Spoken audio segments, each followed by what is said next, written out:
Hello folks, today with a somewhat more serious video. First of all, I hope everyone out there is doing well, your family, your friends, especially those who were in Myanmar or like me in Bangkok in the last few hours. Maybe you heard about it in the news. There was an earthquake here just now, magnitude 7.7, so quite severe, and especially for Bangkok conditions where earthquakes are very rare. Therefore, Armin, yes, people here are also in a lot of panic, one must clearly say. And I would also say that I had a very impactful experience in the last few hours, because there, I'll now show a short clip, or you saw it at the beginning of the video. There, outside, you can see how the rooftop pool overflows and runs down the side of the apartment or high-rise like a waterfall. And I was there at the time this video was made. A friend then sent it to me. At that time, I was on the top floor, luckily not in the pool, but right next to it in a working area.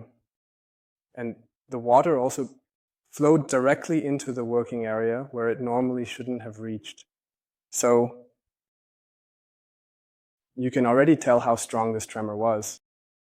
And yes, I'll just briefly tell the story of what I took away from the whole experience for myself.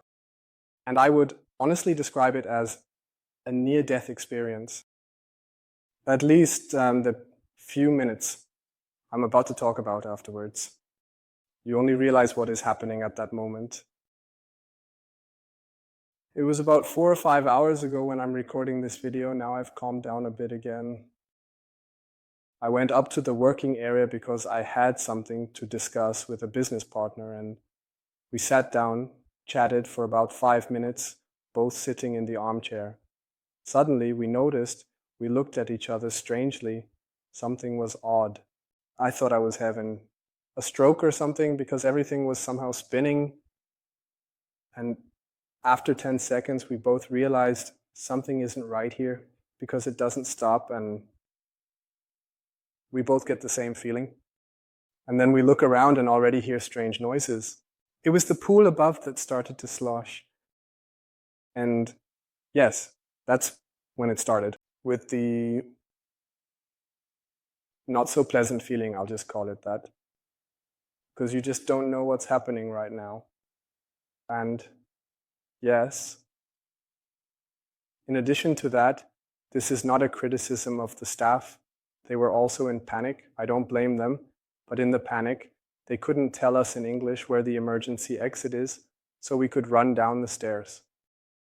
And it wasn't visible. So I would say that's more of a fault of the building's architect, because the emergency exit was then hidden behind a door inside the gym where you naturally wouldn't look beforehand. And you're not supposed to use the elevator to go down during an earthquake. But at that moment, I hadn't even realized that it was an earthquake. As I said, in Bangkok, in Thailand, there are actually never earthquakes, and certainly not of this magnitude. That's why, at that moment, I actually assumed that this skyscraper is now collapsing. For whatever reason, maybe a support is unstable. Maybe it was constructed incorrectly. Maybe the sediment it was built on, maybe that's somehow collapsing, like you might know from Mexico City. Because the water is always being pumped out down there. At that moment, all these thoughts come to your mind at once, and you just want to get out as quickly as possible. Out, and that was an absolute borderline experience. As I said, at the same time, the water is coming in here from the side. The pool is quite large up there on the rooftop. That means large amounts of water are coming in, and you have to get away quickly somehow. And then luckily, someone from the few people who were up there found the emergency exit. And we immediately went down there, and I was on the 40th floor, that is.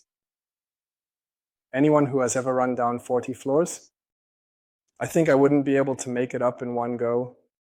But going down is also extremely, extremely intense. The mountaineers among you know this.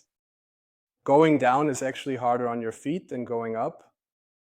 And I have noticed that now too. I can hardly stand up anymore. If I sit down here now, I almost need help to get up because my calves are completely exhausted. I had pure adrenaline. While running down, I called my girlfriend, who is in the same apartment, and who fortunately also quickly realized it and then quickly ran down as well. I then fortunately saw her on the stairs while running down, and we already met there. Otherwise, I would probably have had even bigger worries than if I now... This way, I knew she was at least with me and I could focus on getting out of this building. But yes, it was an absolute borderline experience. And you think to yourself every moment, this thing is going to collapse now, just like you know from the World Trade Center. There are 100,000 very bad thoughts suddenly come to mind, but fortunately I decided to just get out.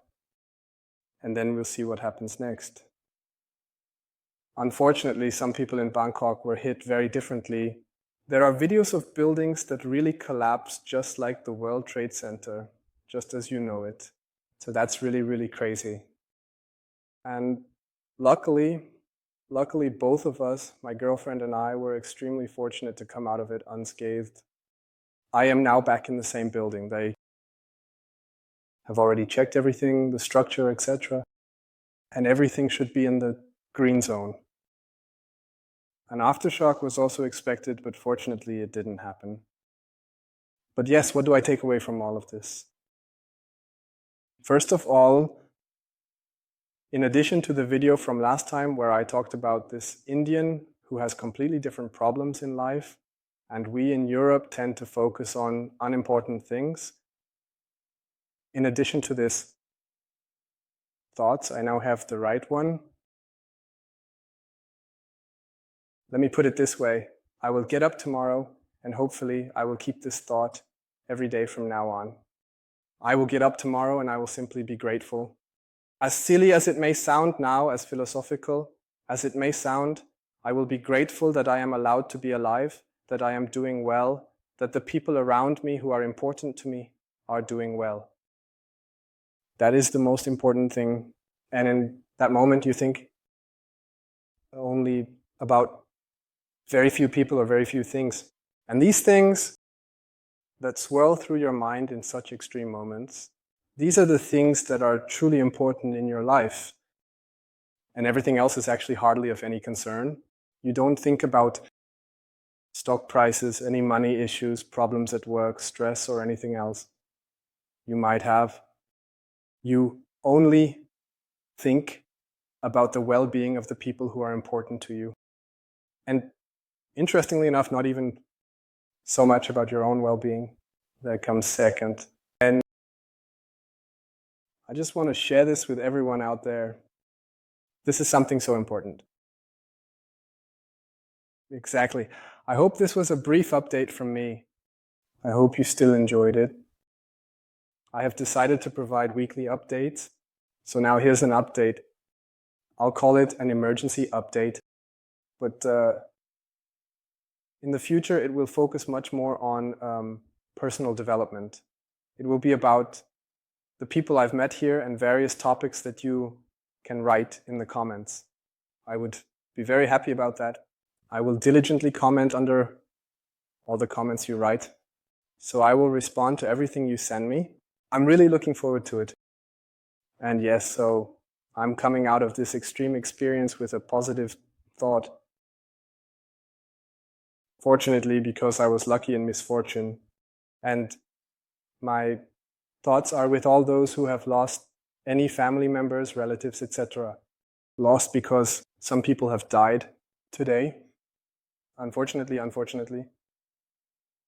Rest in peace to these people. And yes, with these thoughts, I'll leave you alone today. Take a moment to think about how lucky you actually are, that you are alive, and think a little less about all the problems.